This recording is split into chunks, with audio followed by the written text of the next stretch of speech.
नमस्ते ATB tarot. Patience के प्यारे बच्चों, आज का संदेश आपके लिए है। सुनिए, आप एक प्रकाश स्वरूप हो, एक दिव्या ज्योति। इससे कम कुछ भी स्वीकार मत कीजिए। कोई भी आए, आपकी निंदा करे, आपका जज करे, आपको किसी धारा में बंधने का प्रयास करे, यूज़ कभी अनुमति मत दीजिए।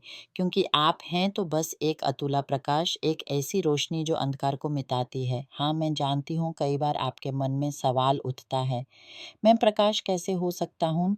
मैंने तो जीवन में इतनी गलतियाँ की हैं, इतने गलत फैसले लिए हैं। मेरे पास ना तो संपत्ति है, ना सपना सारा प्यार, मैं कुछ भी नहीं। सुनिए, इस प्रकाश स्वरूप होने का अर्थ इंसानी समझ से बिल्कुल अलग है।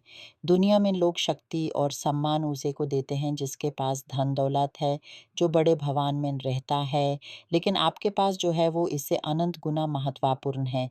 आप में से कई तो धरती पर उतारे हुए देवदूत हैं, जो यहाँ आए हैं प्रकाश फैलाने के लिए, लोगों के जीवन को रोशन करने के लिए। इसलिए ही शायद आपका अपना जीवन कभी सही दिशा में नहीं चलता। आप दूसरों की चिंता में इतने डूब जाते हो कि खुद को भूल जाते हो। बेटा, बेटी, माँ, पिता, दादी, चचा, चची, दोस्त, साथी, हर किसी की ज़रूरत आपके दिमाग में घूमती रहती है। और आप एक जीवन शक्ति की तरह हर किसी का बोझ उठाने के लिए, उन्हें सहारा देने के लिए सदा जागरूक रहते हैं। हाँ, वो आप पर निर्भर हैं, वो आपकी रोशनी के मोहताज हैं, आपकी चौथी ऊर्जा के, आपकी समझदारी और पकिताता के। कभी सोचा है आपने, कितनी बार आपके दिए हुए एक शब्द, एक सलाह ने किसी भाई, बहन, माँ, दोस्त या सहेली की ज़िंदगी बदल कर रख दी और आपको इसका पता भी नहीं चलता। आपको अपनी शक्ति का अहम ही नहीं है, क्योंकि लोग आपका सलाह लेते हैं, उनका काम बन जाता है, लेकिन वो कभी वापस आकर ये नहीं कह पाते कि आपके कारण उनकी ज़िंदगी कितनी संवरती हुई। आप धरती के देवदूत हैं। आपके मन में, आत्मा में अनेक जन्मों का ज्ञान और अनुभव समाया हुआ है। ये बात आप में बहुत बहुत प्रबल है। इसलिए ही आप ऐसी व्यवसायों को चुनते हैं जहाँ आप लोगों को सिखा सकें। शिक्षक, उपशिक्षक, डॉक्टर, नर्स, वकील, आप ऐसे काम करते हैं जहाँ आप इंसानियत की सेवा कर सकें, उनकी समस्याओं का समाधान ला सकें, उन्हें न्याय दिला सकें। आपका काम लोगों के साथ जुड़ा होता है, उनकी मनोविकास और आध्यात्मिक उन्नति के लिए समर्पित होता है।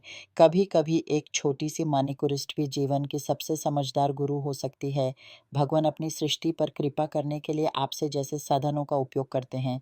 आप एक सरल शिक्षक, एक सरल छात्रा, एक सरल कर्मचारी हो सकते हैं, लेकिन आपके दिल से निकला एक शब्द, एक भावना किसी की ज़िंदगी को पलट कर रख देगी। वो परमात्मा की कृपा है जो आपके माध्यम से काम कर रही है, और वो आप हैं, अनुभवों से भरपूर इस ब्रह्मांड का एक यात्री, जो इस धरती पर अनेक जन्मों का ज्ञान लेकर आए हैं, ताकि आप दूसरों की सहायता कर सकें और सबसे ज़रूरी खुद अपने आध्यात्मिक विकास की ओर बढ़ सकें।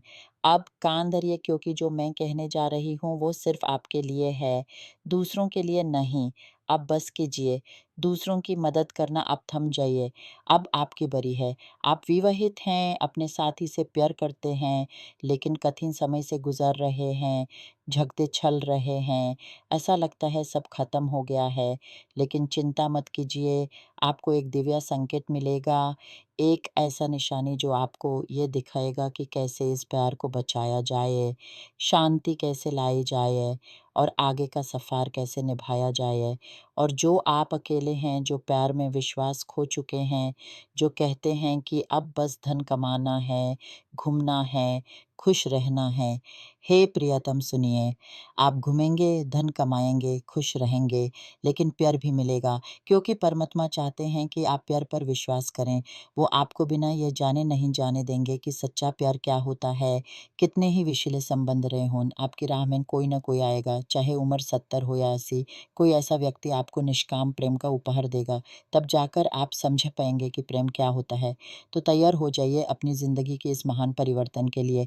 धन आ रहा है, समृद्धि आ रही है, शक्ति और सम्मान आपका इंतज़ार कर रहे हैं, क्योंकि आप वो छोटी-सी ज्योति हैं, जो पूरे कमरे को रोशन कर देती है। आप प्रकाश हैं, आप प्रेम हैं, और अब आपका प्रतिफल आने वाला है। आज का ये संदेश आपको ये समझाने आया है कि अब समय आ गया है आपको अपना प्रतिफल ग्रहण करने का।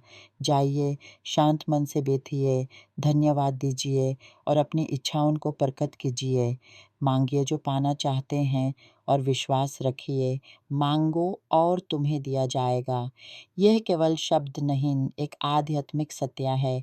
अपने मन की गहराइयों में उतर कर देखिए, आपने कितना दिया है, कितनों के आंसू पूछे हैं, कितनों को सहारा दिया है।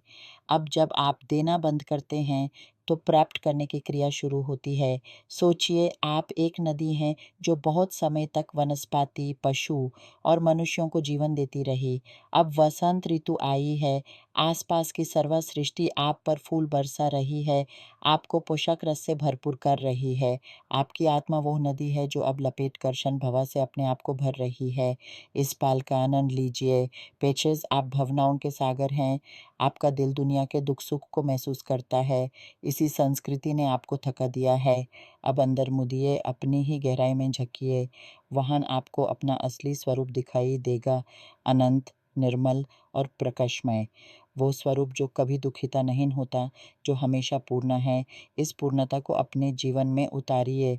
हर दिन थोड़ी देर शांत बैठकर कल्पना कीजिए कि आपके शरीर से एक कोमल, सुनहरी रोशनी निकल रही है, जो आपके घर, आपके काम स्थल, आपके सपनों को घेर लेती है। ये रोशनी आपकी रक्षा करती है, आपकी हर इच्छा को आकर्षित करती है। इस रोशनी को महसूस कीजिए, आपको क्या प्राप्त करना है? ध्यान, सुख, शांति, प्रेम। इस रोशनी को भेजिए अपनी इच्छा और फिर छोड़ दीजिए। विश्वास रखिए कि जो भी आपका है वो आप तक पहुँच रहा है। आपके अनेक जन्मों का पुण्य, आपकी निष्काम सेवा का फल अब आपके द्वार पर दस्तक दे रहा है। दरवाज़ा खोलिए, उसे स्वागत कीजिए। आपके जीवन का सुनहरा दौर शुरू होने ही वाला है।